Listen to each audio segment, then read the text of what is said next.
What's going on, you guys? It's Mayhem here again today, bringing you guys a brand new video on the map Slums. This was another league play game that I had today. Actually, one of my placement matches that I played against a Rank 2 Masters team.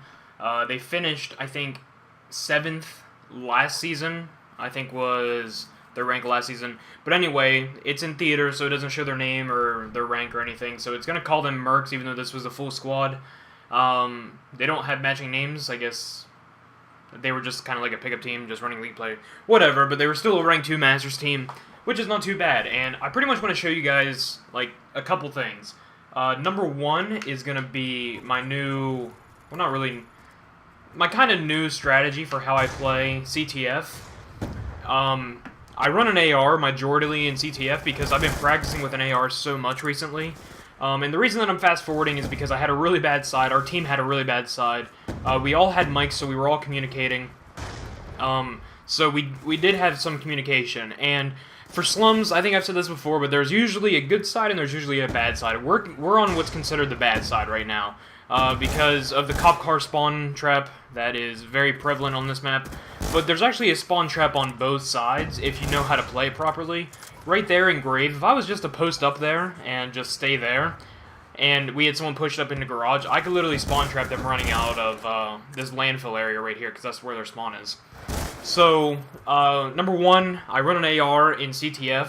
I always start out with an AR, but if I switch to a sub, like you'll see later, it depends on the situation that we're in. What ends up happening in this game is the enemy team ends up getting 2 flags on the good side. And you're going to see me switch my class after getting stunned and then killed by a shotgun. You're going to see me switch my class from Dexterity to Attack Mask.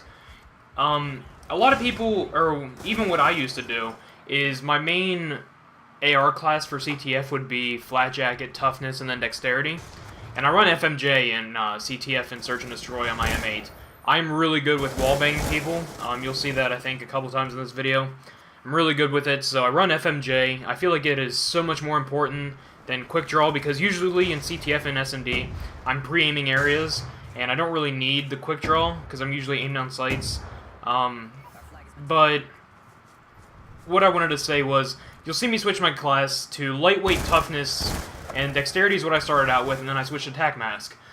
Lightweight plus stock on the M8 is godlike. You strafe so fast with it.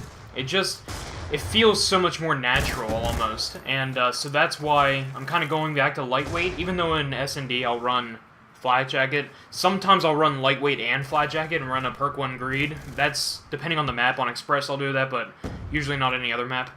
But, so I start off with an AR in CTF on all 3 maps. Standoff, Raid, and Slums. I'll start out with an AR.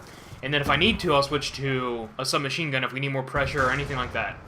So, what I'm going to be talking about today is the second side, or the good side of Slums CTF. I pretty much want to show the best way to play it with an AR and with a sub, because I do both. So let's get to the scoreboard. Let's go back here. So right now, our team is struggling really bad. Stumple on the other team is 18-9. Then you have 14-8. Those two are having struggle games. Sombic on our team is 12-9, the only one positive. I'm 8-12 with an AR, which is really bad. But we'll see during this second side that I end up doing work and helping my team both get caps and cap flags, I think, as well. I don't know if I get a cap or not. But anyway, so I'm going to slow it down to regular time. And I'll pretty much go through my thought process while playing this. So, unfortunately, all 4 of our players went blue. I wasn't expecting that. Usually I go into blue with my AR, but I saw that they were all 3 in blue, so I backed up and checked mid. And then I'm going to check this, and sure enough, I think I find someone rushing through. I get a really good kill on this guy. Like I said, I've gotten so much better with an AR, because I went like 2 weeks or 3 weeks or so without playing Call of Duty at all. And so right here is how you hold map position with an AR. Right here is how you do it. So I know this guy's going to run mid, so I shoot him in the butt. And then I know that they're all spawning on me, so I'm going to go to pre-aim this, get another guy. And then I know that that other guy went there again, so now I'm on a 5 kill streak, getting pretty close to streaks. I end up dying. But I'm going to go on another really big streak here, so that was a good cap for us. We had a cap in 50 seconds. That's kind of what you want. You know, during the mid-half, our team was all complaining and stuff, and I told them, I was like, listen, we're on Slums, and we're on the bad side. This is no... Just everyone just stop complaining, just focus. We have another 5 minutes to do it. So we ended up focusing and really prevailing and winning this map. So you'll see, I think I go on a pretty big kill streak in a little bit. In about 30 seconds, I go on a kill streak. So, like I said, I start off with an AR, and I'm getting so much better with this. Like I said, I stopped playing Call of Duty for like 2 or 3 weeks, and then I came back to it and just practiced a bunch with an AR. And I played the anchor position for a while. I played as an AR Slayer for a while. And then I went back to a sub, and my shot was on point. I played on 4 sensitivity with an AR for a while. And then I went back to 5 recently, and my shot just feels awesome right now. I love it. So right now we're down 3-1, with 3 minutes left on the good side. And this is the big play. So let me go ahead and pause it here, and let me show you what's going on. So they end up pulling the flag through mid, and I tried telling my teammate just to stay in blue with me because we need to wait for our players to spawn up. Since they pulled the flag towards garage, and you'll see, I think one of their players stay away van. Our players are going to spawn at blue with us if everything goes as planned. So I told him, I was like, just wait here, our players will spawn up, and then they can run with you while I make a play. So my teammate ends up calling out, hey, there's a guy coming double Ds, and so I end up pre-aiming this. So I pre-aim double Ds, and I end up getting a kill here. And then the flag carrier decides to be ballsy and run through mid, and I catch him on a bad mistake. We were lucky that he ran it right here, so I kill him, return the flag, and get some kills here. This is my big kill streak, I think. So now we just need to run the map. Now we just need to hold map position, and I'll show you guys how I do that. Get a good kill here, and I'm just trying to stay alive. Holding map control in CTF is so important. It's almost like I try and compare CTF to S&D. Imagine CTF is just a bunch of different rounds of Search and Destroy. In Search and Destroy, the goal is to get a pick and then everyone just pair up and just trade kills. That's kind of what you want to do in CTF too. You never push whenever you're down a man. You want to wait till you have 4 players and they have 4 players, or if you have 4 players and they have 3 players. You want to get that initial pick and then go for map control. So what I want to explain right here is why I decided to use my streaks offensively instead of defensively. Usually your airstrikes in CTF are only used if the enemy team is pulling your flag and you want to stop them. And I decided to use my lightning strike offensively while we were pulling their flag. I want you to look at the positioning of my team right now. I'm sitting right here outside of bricks on the sandbags right here. I'm calling in my lightning strike. I have 1 player in double Ds, I have another player on mid-alley, and I have another player pulling the flag towards blue. So what that means is, like Slums it usually is, and what everyone should know, is that there's a spawn trap right here on the blue-hand street. So what I decided to do, and if I back up just a second, look at their team. They have 2 dead, and then, can I put this in slow motion? I don't know how to work this very well. So 2 of their players spawn up. Oh, I didn't go back far enough. So let's just look at this play altogether. Wow, I did not want to go in slow motion the entire time. Okay, so let's go to the mini-map. So there's 2 dead. Right here's 3 dead, so they're all spawners. One of them spawned blue. There's a guy shooting at me.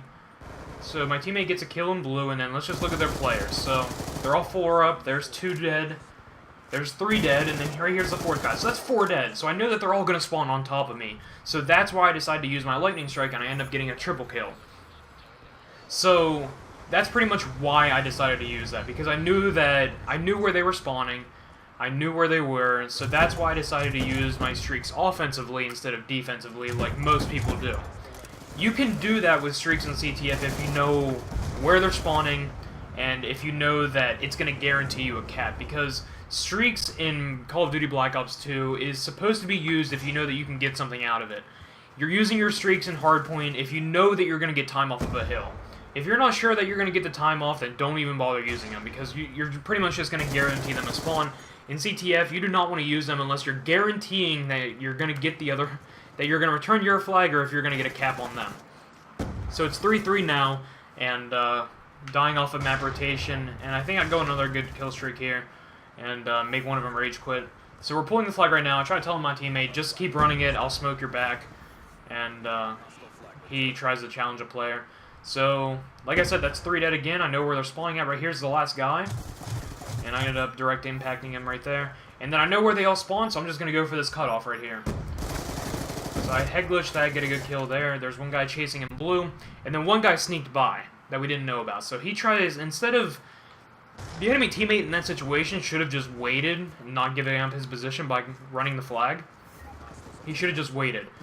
And right here's another position. I see this MTEX come in from bricks, so instead of challenging the flag carrier, I challenged the person that was contesting holding map control. So that's pretty much how I run this map, and if I'm correct, I started off with 8 kills in the first round, and now I'm at 28 or 27, so right there's 28. So I end up getting 20 plus kills on the good side. That's pretty good, and there one of them leaves because he's pissed that they left. So we were down 3-1, and we ended up getting 3 more caps in the second half. So with 3 minutes left in the second half, we were down by 2 flags. So in 3 minutes, we capped 3 times, both with the use of streaks and just, you know, just saving, like I said, saving up streaks and just using them effectively, not just using them just to use them. Using them because we knew that they would guarantee us caps. So there we go, and that, ladies and gentlemen, is how you use a submachine gun in Slums CTF. Start off with 8 kills on the bad side, end up with 31 on the end of the tally. So I hope you guys enjoyed. I hope that helped someone. I hope at least one thing that I said can help your gameplay in one way or another. So that's going to be it for today's video, guys. Sorry it was a long video, but there was a lot to explain. And I will talk to you all later. Peace.